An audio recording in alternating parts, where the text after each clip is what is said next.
going on, everybody? It's your buddy, it's your pal Spaz, Phoenix, the YWC Reality Check. We're here to talk about Backlash in San Juan, Puerto Rico. I think that's the full title of the pay-per-view, isn't it? Backlash in San Juan, Puerto Rico. That's, you know, it's not... It's a little bit longer than WWE WrestleMania Backlash, but it is what it is. And of course, I'm being an idiot to start the pod. I'm really looking forward to this show on Saturday. It's got a little bit of a house show vibe, a little bit of a, it's a house show, but we put some good shit on it vibe. And I keep wanting to say 20. It's not 20. It's about 18 years since they've done anything in San Juan, Puerto Rico. If anybody remembers New Year's Revolution, which, if my mind suits me correctly, was the site of the very first Money in the Bank cash-in. Maybe I'm wrong. I'm pulling that off the top of my head. I really like this show. I really like that it has sort of a season finale feel to it, and we're going to get into that with a couple of different matches because, as we all know, the draft is just over. If you haven't heard, if you haven't listened, or if you haven't watched yet, go back. The last 2 episodes of this show are my reactions to Night 1 and Night 2 of the draft, which takes full effect this coming Monday on Monday Night Raw. So when we get this pay-per-view out of the way and we get the first Raw and SmackDown of this sort of new era out of the way and get to WWE last week, which will drop next Monday, it will be the, I guess you could say, the first full week of the new WWE, the post-draft WWE. And like I said, a lot of moves on the draft I really like. If you want my full thoughts, go back and listen to those 2 pods. But a lot of the infusions from NXT are going to make that a lot of fun as well. So as I say, very much a house show feel, very much a season finale feel. Like this is the end of the old WWE. We're going to start the new WWE, etc. Let's start with the match that everybody groaned about when it was first announced, and that's Rollins versus Omos. Oh my god, why are these guys having a match? Because they're 2 wrestlers in a wrestling promotion, and a lot of people wanted to look at it. I defended this when it was announced, so I don't really think I need to say too much right now. Rollins is winning. Rollins has got to be in one of the head spaces for that new, beautiful, Raw World Heavyweight Championship. For me, it's Rollins, Balor, or Cody. Rollins, because he deserves it. Balor, because I've got a little bit of a bias, and the Judgment Day is awesome. And Cody, because people that are fans of Cody will see him get the newest title in the company, be the headline act of the flagship show of the WWE, and will still find a way to say that WWE is misusing him. And I can't wait for that Twitter meltdown if and when it happens. Either way, Rollins is going to be involved in that tournament when they announce it. He needs the win. Omos doesn't need a win to look good in this match because Seth Rollins is going to make him look good in this match. Seth Rollins, as I've been saying for the past little while, has a little bit of Ziggler in him. Omos is your big spectacle, and you need somebody to sell for that big spectacle, and that is Seth Rollins. And on the other side of the coin, it's an old wrestling cliche. If you're going to get yourself back in the title picture, you got to climb a couple mountains first. And is there a mountain bigger than Omos? Am I cliche tonight? Abso-fucking-lutely. Rollins beats Omos. It's going to be great for both guys. Rollins gets an accomplishment under his belt, and Omos gets to look great as a monster. And he has that weird free agency thing hovering over him. He got it in... sorry, excuse me. Sorry. There we go. Words. He got that negotiated for him by MVP, then Brock Lesnar arranged it for himself, and then a bunch of random other people, including Von Wagner and Zion Quinn, had the same status. If Von Wagner and Zion Quinn end up coming up from NXT as a tag team, I'm gonna lose my shit. Rollins Omos, like I said, it's not gonna steal the night. It is one of the I really just want to see what that looks like matches, but it's not the biggest match even in that category. Next one is the triple threat for the United States Championship. Now, it's kind of spoiled in a way by the way of the draft. Theory went to SmackDown with the United States Championship, and Bobby Lashley also went to SmackDown. Bronson Reed stayed on Raw. Now, the Intercontinental Championship came over to Raw around the waist of Gunther because they drafted Imperium as one particular group. So here's the thing.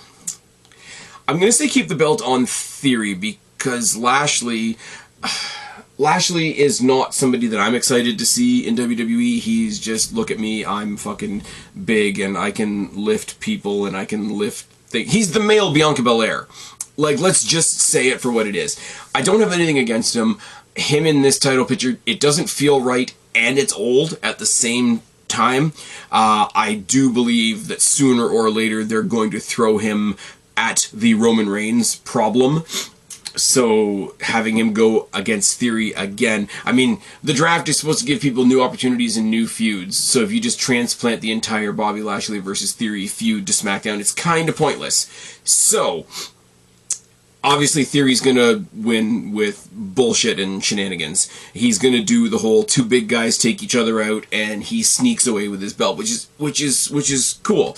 It's what Theory needs to do. Theory underrated in my personal opinion. I love the fact that we are going to have Grayson Waller, LA Knight, Austin Theory, and Cameron Grimes all on the same fucking show. Throw the Miz over there, I'm going to have a good time. Theory's going to retain the title. Lashley will not be hurt by this loss. Bronson Reed cannot eat the pin here. Because, again, much like I said with the Rollins Omos thing, there's another match that I want to see with the way the draft all sorted itself out. I don't think he's necessarily going to win, but you could get a really interesting program out of Bronson Reed versus Gunther. Because they're both assholes, they're both like superpowers that everybody's supposed to be scared of, but I can see Bronson Reed and Gunther going nose to nose in sort of a who's the bigger dominant asshole type of thing. I mean, he could squash Vinci and Kaiser on his way to fighting the Intercontinental Championship. It's fine. Technical difficulties, ahoy. But Bronson Reed going for Gunther is a great way to do that, but you do it by, first of all, not having him be the one to eat the pin, and then going on Raw to say, look, I was in that match, I had my shot at the United States Championship, I didn't lose, and I can't get another shot because, you know, the system fucked me, or whatever the case may be. Lashley can go off and do his own thing, and Theory can go on. I do have a feeling that Theory versus Grimes is going to be a thing. I really don't know, but Austin Theory is going to... He was drafted to SmackDown to bring that title to SmackDown, so leave the title on him for a little bit longer. The Bloodline. A lot of people predicting that this match could be the main event. I really don't think it will, because there's two other matches that deserve to be main event over this. But the Bloodline being the Usos and Solo Sikoa taking on Sami Zayn, Kevin Owens, and Riddle. Now, kind of a bummer, because it means that the new tag team champions that just won their tag team titles at WrestleMania are going into the next pay-per-view not defending those titles. But here's where I get into the season finale bit of it all.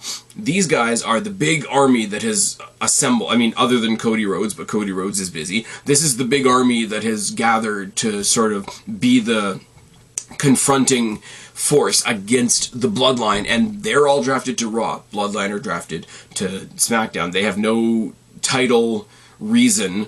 They are not the Universal Tag Team Champions anymore. They have no reason to be on Raw anymore. This is the last hurrah for this combination of guys, which is awesome, because the Bloodline is going to go back to SmackDown and they're going to be in a situation where the biggest problem is each other, which is fine. Sami and KO are going to finally get to sort of start off in the starting blocks with this tag team title run that they've already had for a month, but they've still been doing Bloodline stuff, and Riddle can do Riddle things. Riddle is another one, along with Bronson Reed, who could go and have a decent match with Gunther, get himself into the Intercontinental Championship picture. I'm sure he'll be in the tournament for the World Heavyweight Championship, but at the same time, I think he'll be one of those, like, first round and out type guys. Bloodline have their issues. Sami and KO need to focus on the tag team championships. And I did say, I think I said this in the last pod, that I would love to see the New Day versus Sami and KO. But that kind of makes me a hypocrite, because a couple weeks ago when Xavier Woods had his shot at Gunther on SmackDown, I came out here like positively ranting and raving that the one member of the New Day that had been overlooked while the other two had world championship aspirations was Xavier Woods. And I really do want to see, even though they were drafted as a tag team, but that's just so that they could move two people instead of one. Let's be real. I really would love to see Xavier Woods get a singles push. Let Kofi Kingston be in his corner, showing support and all that kind of thing.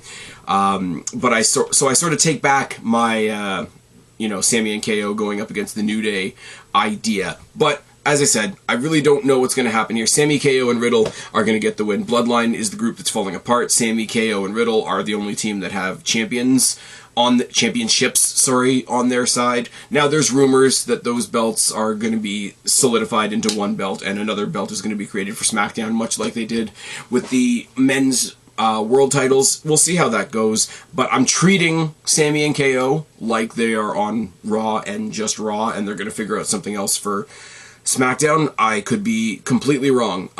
One last bash for this combination of combatants, and it's going to be fun, and it's going to be like a fond farewell thing, and it's going to solidify that they're not getting their titles or their title shot at Roman anytime soon. If they weren't the tag team champions, I would say Sami and KO would be prominent members of that tournament for the new World Heavyweight Championship, but I think they're going to focus on the tag titles, and I also think that's awesome. You can separate those worlds and then put them in line for a title shot once the title's been established later on down the line. Put that belt on Seth Rollins, and then later on down the line, Seth Rollins has to defend it against Kevin Owens. Nobody's going to say no to that. Put that belt on somebody like a Finn Balor. Finn Balor has to defend against Sami Zayn. Nobody's going to complain about that. Right now, I don't want to say I don't want them in the world title picture, but I don't want them in the world title picture while they're on this tag team title run. Riddle, like I said, is going to probably go out in the first round, but people are happy, and he just came back. We don't need to talk about why he was gone, own business and all that, but you got a newly returned guy, you got new champions, and you got the bloodline that's falling apart on the other side. Sami, KO, and Riddle get the win. Bloodline get their asses handed to them collectively by Roman on Friday, and we move on. Speaking of moves to SmackDown, let's talk about the Raw Women's Championship now being fought over by two women that are both drafted to SmackDown. Io Sky from Damage Control, who got drafted as a group to SmackDown, defending against Bianca Belair, who is still holding the Raw Women's Championship after WrestleMania and her match against Asuka for reasons I can't tell you because they don't make any sense. Io Sky needs to win this. It'll not surprise you to hear me say that. Io Sky needs to win this because she's been lumped in a faction / lumped in a tag team for a while now, hasn't really had a chance to shine as a single star, and I would love to see her hold a championship because she's fucking awesome. Also, people are kind of down on Damage Control. People are thinking that they're a failed project. I don't really agree with that. But if you want to say that a draft is a time for a new fresh coat of paint, give Damage Control a win right off the bat and show that their move to SmackDown was a productive one and was one with purpose. So I think Io Sky deserves to win. I think Io Sky deserves to be a champion. I think Damage Control need to be booked not like losers. Now, she's going up against the Bianca Belair Steamroller, so do I think that's going to happen? No, but it should.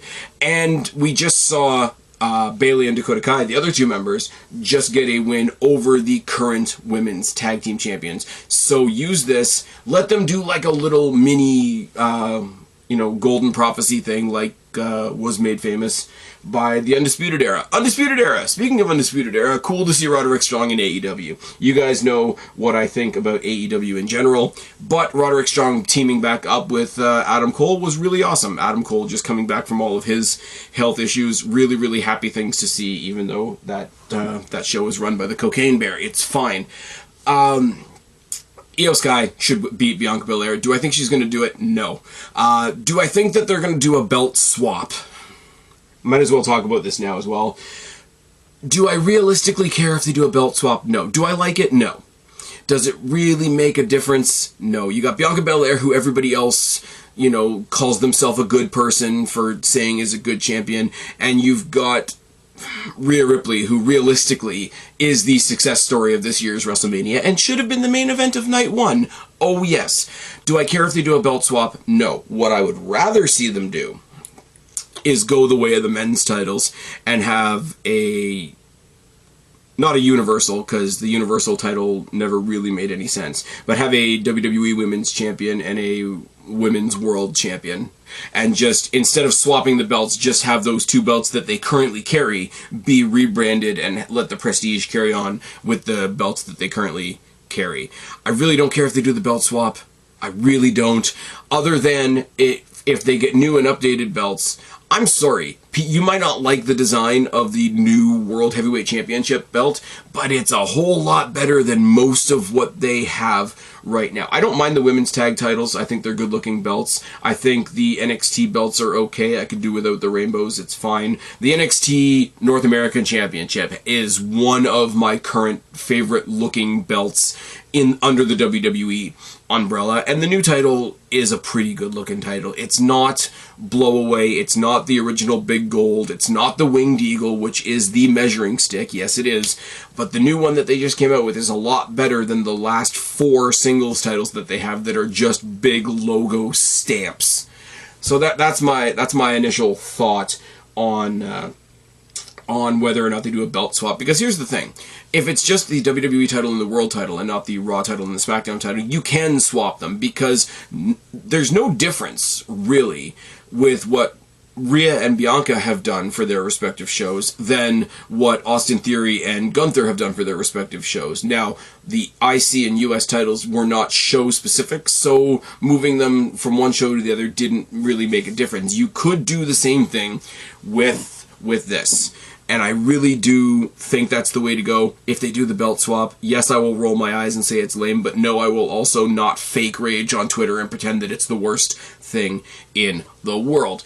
Io Sky should beat Bianca Belair. Do I have any faith that they're actually going to do that? Absolutely not. Do I care, though? Because realistically, is this the women's match of the night? No, it's not. It's going to be Rhea Ripley defeating Zelina Vega. And I sort of say that as a toss-off comment because we're not watching this match, or at least I'm not. Because I think Zelina Vega is going to win. Again, it's a lot like, it's a better version of what I said about Rollins and Omos. I just want to look at this match. Zelina Vega, with Alexa Bliss on the shelf for whatever reason. I think Zelina Vega is the smallest woman on the roster. Not making fun of her, just saying that it is what it is. She's smaller, she's faster, she's slicker. She's gonna outmaneuver Rhea Ripley, and Rhea Ripley is a monster. Her being crowned at WrestleMania was the best thing that happened at WrestleMania this year. Long overdue, and it was the right choice to put her up against Charlotte Flair, because that's the one that she had a story with, that's the one that she had to overcome, and absolutely Rhea Ripley looking 1,000 feet tall and $1 million with that title at WrestleMania. 100%, you will not convince me otherwise. She's carrying the SmackDown Women's Championship on Raw, because that's the only title on Raw, and Zelina Vega is on SmackDown, so even logistically it doesn't make any sense. Rhea Ripley's a monster, she's not going to lose right now. I just want to look at it, and I know I say that about a lot of things recently, but it's Bronson Reed and Gunther. Do I think Bronson Reed's going to beat Gunther? No, but I want to look at that match. Promo-wise, do I prefer Austin Theory over Grayson Waller? Not really. I like them both, but I want to hear what that promo sounds like, because I think it'll be really good. Ripley's going to maintain the title for a lot of reasons. A, she's the biggest star on that roster right now, especially for the women's division, but also it balances out the titles and that doesn't make it any more funky than it has to be. We already have to decide what we're doing with the NXT tag team titles, but that's a conversation for another day. Zelina Vega, in front of a hometown crowd, in front of her family and all that sort of thing, they've really leaned into that as well. I don't mind that either. That is one thing I will say. I think what I think about AEW, but I will give them credit where it's due because that's what fair people do. Something that they have picked up a lot recently, I don't know whether it's Triple H call, whether it's a Vince call, I really don't care. The location-specific booking, don't just make the hometown person be the person that gets squashed because they're the hometown person and that's it. Like, they're promoting this show based on the fact that these respective people are going to be in their hometowns. We're going to talk about a better example in a second. It's why the Sami Zayn Roman Reigns thing at the Elimination Chamber was such a dick move, but also so effective. That crowd behind Sami Zayn that night was probably it was probably hotter than anything at WrestleMania, but WrestleMania is a bigger scope and a bigger stage, so it's a hard comparison to make. I think doing this in San Juan, I think if they decided to do something nice for Mansoor when they go back to Saudi Arabia, I think that would be really cool. Although, yes, I'm fully aware of the political stuff that goes around with that. It's why I think that they're going to do something big for somebody's going to have a big moment at Money in the Bank, the pay-per-view. Not necessarily the Money in the Bank match itself, but somebody's going to benefit from that. It should have been Drew McIntyre when they did Clash at the Castle, but we can put that aside because Roman Reigns has this ridiculous title reign that they want to preserve. But something big is going to happen for somebody there. Are they going to let Nathan Frazier on the main roster for a night to show what he can do in a Money in the Bank match? Are they going to give somebody like a Drew McIntyre, like a Sheamus, like a fucking give Pete Dunne his name back? Are they going to do something like that? I don't know, because I don't know what Money in the Bank looks like yet. But stuff like this, stuff like the Montreal Chamber, stuff like what we're doing for the San Juan card and the fighters that are on it, makes me think by the time we get to London, there's going to be something cool for somebody, at least on that side of the world. Maybe not somebody from London, but, it'll be close enough. It'll be like Drew McIntyre is coming to his home country of Wales. Doesn't really make any sense, but there's still some sentimentality to it. Really looking forward to what Money in the Bank looks like over in the UK, because I think that's going to be really good. And despite all the discourse and all the weird number fumbling, I am interested to see what the AEW show is going to look like at Wembley. But yeah, the location-specific, the hometown-specific stuff that WWE seems to have cribbed from AEW a little bit. I mean, credit where it's due. It's good. It makes sense. It makes things feel like stuff. I was there at Raw when they built for like 3 or 4 weeks to Damian Priest versus Edge, and Edge was in his hometown of Toronto, and it made a difference. Kevin Owens being there, not quite from Toronto, he's from Montreal, but it's still, Canadian boy, getting the huge fucking pop. It does work, it does make sense, and this is what it's going to be for Zelina Vega. Zelina Vega, of anybody talking about the Zelina Vega match, I'm sure Zelina Vega herself cares the least that she's not winning this match tonight, because it's not the point. It's almost besides the point. I use the Undertaker reference a lot as well. You knew Undertaker was never going to lose, so the accomplishment was the fact that you were the Undertaker match at that year's WrestleMania. It's kind of the same thing here, because Zelina Vega has never, to WWE's detriment, by the way, and this is stupid that it's taken this long, Zelina Vega's never had a spotlight on her as bright as this is right now, getting the shot at Rhea Ripley, who, I'm sorry, is the better champion in WWE at the moment, who's the big success story coming off of WrestleMania, at a show in her hometown. Her family's going to be there. They're doing some of the promotion of the show around the fact that she's one of the hometown people. This is a fantastic night to be Zelina Vega. And it almost makes me say, I really hope nothing bad happens. And I don't want to say that as a wrestling fan, but it's absolutely true. This match, there's another one that we're going to talk about in a second that's going to be a lot of fun. I think this is the match that I'm looking most forward to for what it's going to be, for the ambience, etc. That being said, though, Rhea Ripley's going to destroy her. Rhea Ripley is going to, if I can borrow a Adam Nicholas expression, she's going to toss Zelina Vega around that ring like an empty tracksuit. It's going to happen. It's going to do good things for Zelina Vega. It really is. And she's part of the LWO thing as well, which is just kicking off at exactly the right time. The fact that not only the LWO were drafted as a unit, but they specified that the LWO as a unit is all three of the guys, plus Zelina, and Rey Mysterio. They are solidified as a unit now. I really do feel bad for Elektra Lopez, who was part of the Legado faction in NXT, and then she got kind of replaced by Zelina Vega. But at the same time, I don't, because Zelina Vega fits this group so much better. This is, you can hear me rambling about it. This is exactly the match I'm looking forward to on this show, and it's not the match that you think. But anyways.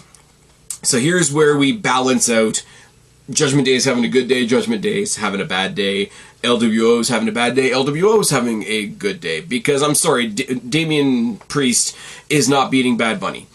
And Bad Bunny is, I'm sure, if not on SmackDown tonight, definitely by the time we get to the show on Saturday, will be sort of like the quote-unquote honorary member of the LWO for the night.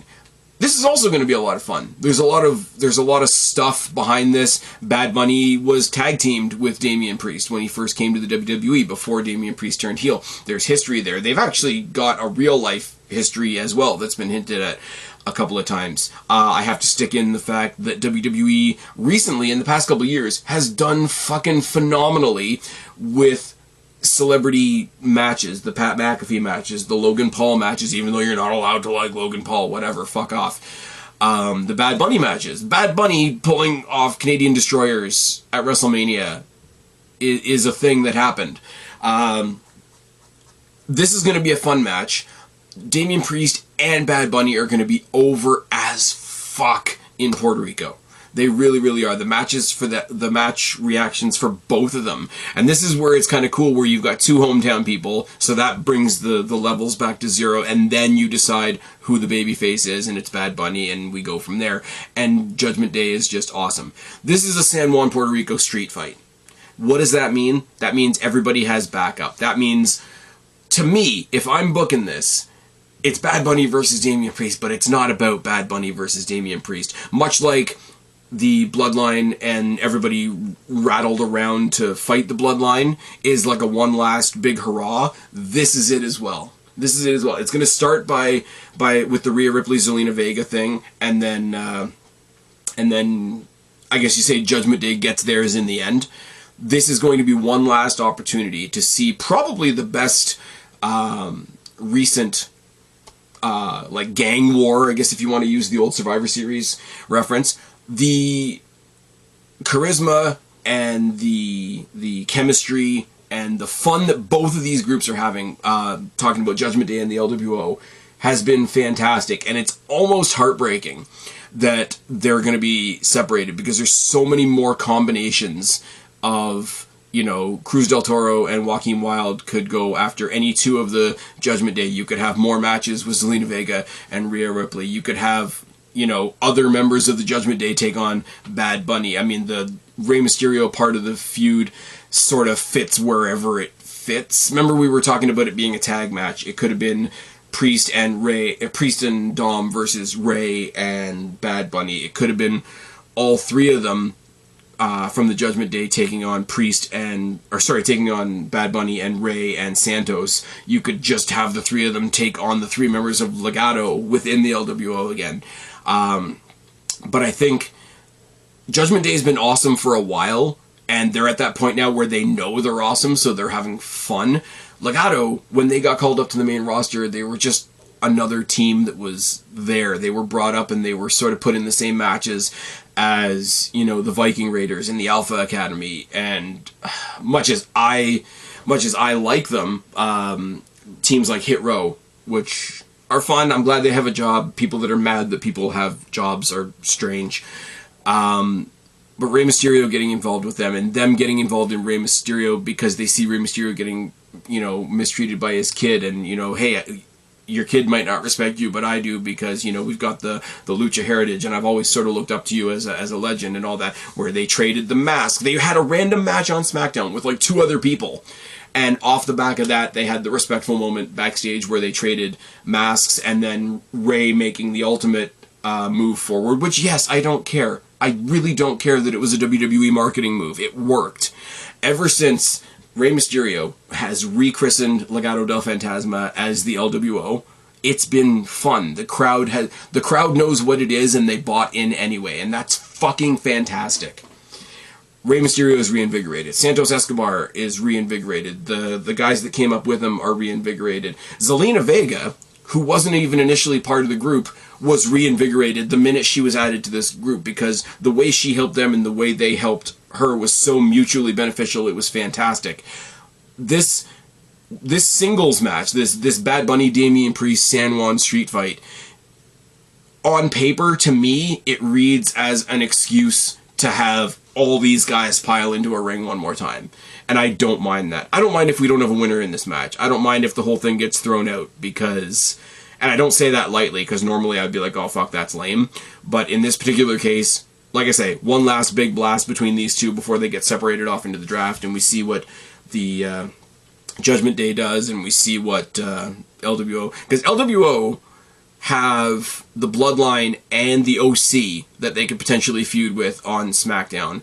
Judgment Day has to have more specific goals after this. Finn Balor's got to get himself into that tournament. Damian Priest, if he's not going to team with Dom and go for tag team gold, Damian Priest is another one that I'd like to see lined up for.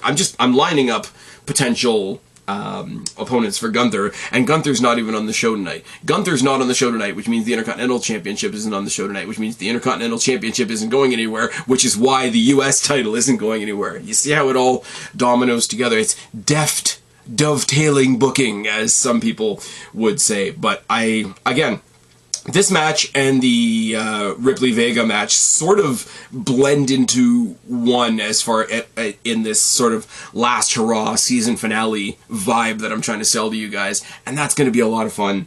And then a completely different kind of fun, because this is the Spaz is an asshole kind of fun, comes from what I'm sure will be the main event, and I don't even really want it to be the main event, and that's Cody Rhodes versus Brock Lesnar. Here's the thing, Cody Rhodes fans. He shouldn't have won at WrestleMania. He was in that storyline for 5 minutes at the end, and that doesn't make sense. Anybody else involved in the Bloodline, but from its formation until this year's WrestleMania, would have made more sense and would have had more storyline weight and more storyline heft than Cody Rhodes. And you're only arguing with me on that, A, because you're a Cody Rhodes fan and you just want your guy to win. I get that. 100% I get that. I would love to see my girl Shotzi Blackheart come out tomorrow night and floor Rhea Ripley and take the belt, because she's my girl and I would love to see that for her. But I'm not going to sit here and tell you that it makes any kind of sense. I'm really not. If Cody Rhodes is your guy and you wanted him to win the Rumble and you got that, and you wanted him to win at WrestleMania and you didn't get that, and you're bummed that your guy didn't win, that's fine. If you're going to tell me that it was a mistake, or that it doesn't make any sense, or that, you know, he had to be the one to end the story because he's such an integral part of it, you're just wrong. You're just wrong. And at this point, the one big disappointment before WrestleMania was the Elimination Chamber, and they could have given it to Sami Zayn at that point. At this point, I don't even think Sami Zayn is the right person to dethrone Roman Reigns. The right person to dethrone Roman Reigns and break the entire... What do you want to say? The entire Bloodline saga down to its foundation. There's only one guy left if you want to get the ultimate emotional punch out of this story before Roman Reigns loses his title. And to get to that, you have to go before Sammy was involved, before Jimmy was involved, before Solo was involved, before they started double and triple stacking Roman's victims that tried to come for his title, before they even unified the titles. Because the very first building block of the entire Bloodline saga was Roman Reigns victimizing Jey. There's only one person, if you want to actually make sense, if you want to actually say we're finishing this story, not Cody's story, if you want to finish this story, the only person that makes sense, makes the most logical sense, makes the most, emotional, long-term bang for your buck sense, it has to be Jey Uso. It won't be, because fans will get angsty and Cody will come across for no reason and, I don't want to say ruin the draft because I'm not one of those people, but everybody will insist and everybody will bitch on Twitter until something happens. Cody Rhodes losing at WrestleMania was the right call. It was. It absolutely was. And everybody that was like, oh, at least it's not a Mania booked by, Vince McMahon, Rhea Ripley won, and that was great, and Sami and KO won, and that was great, and Bianca Belair won, which was wrong, but everybody else thought it was great. Everybody was crowing about WrestleMania until the last 3 seconds of the last match. How petty are you? How petty are you? Then he got his ass handed to him by Roman Reigns, which made me laugh a lot because we could double down on all your pettiness. Cody Rhodes versus Brock Lesnar is going to be a great match. I like Brock Lesnar. I'm glad that he's a heel again. Cody Rhodes is a great wrestler. He broke his titty last year, and we're all supposed to kiss his ass for all time. I will say what I've said about that for a while now. It was an awesome performance. It was an awesome spectacle to see what Cody Rhodes did at Hell in the Cell with Seth Rollins. It was also one of the dumbest things I've seen in a long time. It absolutely was. So I'll give him the credit, if that credit is allowed to come with the fact that it was also dumb as shit. Oh, man.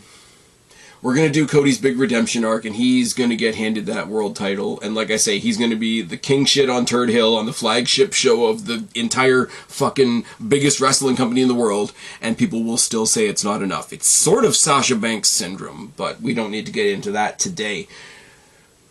Man, there's a big part of me that just wants to see Brock Lesnar go in there and ragdoll him. I'm not going to lie. I'm really not going to lie. There's a big part of me that just wants to see Brock Lesnar go in there and fuck him up. Because he's the next John Cena, I want it to be a repeat of the Brock Lesnar, John Cena, 16 suplexes and an F5. I really do. I know I'm not getting it, and I know it probably wouldn't help anybody in the long run if that's what we got, but man, there's a big part of me that wants to see that. It's like, just... Again, I say, if you're bummed that your guy lost at WrestleMania, that's fine. Asuka lost, which bummed me out. Shotzi wasn't even prominently on the card. I wanted Balor to win Hell in the Cell. There's a bunch of matches that didn't go my way at WrestleMania, but WrestleMania was still fan-fucking-tastic. And if you are going to take 2 full days of content, three pay-per-views in 2 days, because let's not forget that NXT had a show as well. 3 pay-per-views in 2 days... And if you want to zero that down to the last 3 seconds of the last match, then you're an entitled cunt. And if Cody is your guy, you deserve to turn on your television and see him get chucked around. I'm going to use it one more time, like an empty tracksuit. You really do. But I really, more so, I want to see him win that title and see them twist it up into still being a bad thing. Cody Rhodes is going to win. I want Brock Lesnar to win. Yeah, I do. I really, really do. Because it takes me back to last year. Last year when Cody Rhodes made his comeback at WrestleMania as the surprise opponent for Seth Rollins. And I was talking to somebody actually at work about this today because they watch AEW off and on and they watch WWE off and on, and they asked me what I thought about Cody Rhodes. And I went back to my thought pattern before WrestleMania last year when the rumors were Cody's coming back and whatever. And I said if Cody Rhodes came back, and if he is in fact the surprise opponent for Seth Rollins, that I'm going to lose respect. And I don't know who I'm going to lose respect for, because here's a guy who made a name out of leaving WWE, which isn't anything new, a lot of people do that, who went everywhere else and shat on WWE, who created AEW, which, let's not forget, exists in a please come and love us because we're not WWE, did some of the most pointed, like, anti-WWE shit on the program, capped off with the stupid fucking, oh, I'm gonna smash a throne with a sledgehammer because I'm so fucking edgy. Did all that, made his name, and built his company off of just shitting on WWE. So, if you want to make your name, and make your company, and make your money off of how bad WWE is, and then go there anyway, then my respect for Cody goes down because he's full of shit, which we all know. The other side of the coin is if you're WWE and you see this person make a name at your expense, see them ground you into the dirt constantly, come watch our show just because we're not WWE, and you let him back, I'm going to lose respect for you as well. So WWE lost my respect and Cody Rhodes lost my respect in one night. Cody Rhodes got it back a little bit because he had a good run of matches with Seth Rollins, but realistically, like I said, got a bit of Ziggler in him, who has a bad match with Seth Rollins. Then he does the big spectacle thing of, oh, I'm hurt, but I'm gonna fight anyway, cry, cry, cry. Then we get months of promos about how we liked his brother and we liked his dad and his wife is black and he's got a mixed kid and that makes him somehow a champion. I really, really, really want to see Brock Lesnar toss this little Homelander-looking fuck around the ring for about 7 minutes, go to pin him, pick him up, hit him with one more F5, and then just walk, like, not even pin him, just, like, walk out and be like, you're a piece of shit. I really do want to see that. I really, really do. But, I don't think the types that are AEW fans and the types that are Cody fans could handle that sort of triggering, so I don't think I'm going to get what I want. I want Brock, it's going to be Cody. The rest of them, Rollins is going to win, Theory's going to retain, Sami KO and Riddle are going to win, Io Sky should win, but she won't. Rhea Ripley's going to win, and it won't matter. Zelina Vega's still going to look awesome. Bad Bunny and Damian Priest are going to give us a wicked gang-style brawl, and then I'm going to be heartbroken because Brock Lesnar is going to have to bend the knee to Cody Rhodes, which is just fucking sad. Anyways, I'm looking forward to the show. This show is going to be a fucking blast. Join me on Twitter on Saturday because I'm going to be tweeting along with the show. You better believe I'm going to be opinionated. Find me at Spaz Phoenix or at Spaz Phoenix1, Spaz Phoenix on Instagram. As well, if you're listening to this right now on an audio platform, you want to see a video, sort of a video, because it's just a graphic with my audio on there anyway, you can find me on YouTube, Spaz Phoenix, on Rumble, Spaz Phoenix Podcast. If you're watching either of those and you want to find me on a podcasting platform, pick your podcasting platform of choice and search Spaz Phoenix Podcast. I would love a subscribe. I would love a little bit more traction on the platforms that are not YouTube, because YouTube is becoming more and more and more problematic. Again, different pod for a different day. Let me know, are you guys excited about Backlash? Are you guys with me on my predictions? Do you have anything that's drastically different from what I've said here? Throw it all down in the box below. Let's get a conversation going. But I've been Spaz, your YWC Reality Check. Subscribe up there, talk down there, start a conversation. Keep all these conversations going. Don't be a stranger. I will talk to each and every last one of you later, but for right now, I am tagging out. Bye, guys.